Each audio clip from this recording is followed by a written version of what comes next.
Hi hello வணக்கம். இன்னைக்கு நாம் எதை பற்றி பார்க்க போகிறோன்னா weight loss of after delivery.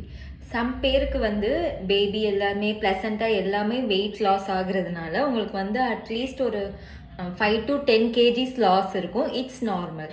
அதுக்கப்புறம் நீங்கள் நார்மல் டெலிவரியாக இருந்தாலும் சரி, சி செக்ஷனாக இருந்தாலும் சரி, நீங்கள் ஃபிசிக்கல் ஒர்க் அவுட் அந்த மாதிரி எதுவும் பண்ணவே தேவையில்லை. நீங்கள் அடிக்குவேட்டாக பிரெஸ்ட் ஃபீடிங் கொடுத்துட்டு கொஞ்சம் ஆக்டிவாக இருந்தாலே போதும். உங்களுக்கு வெயிட் லாஸ் கரெக்ட் இருக்கும். அதே மாதிரி வெயிட்டும் கண்டினியூஸாக இருக்கும்.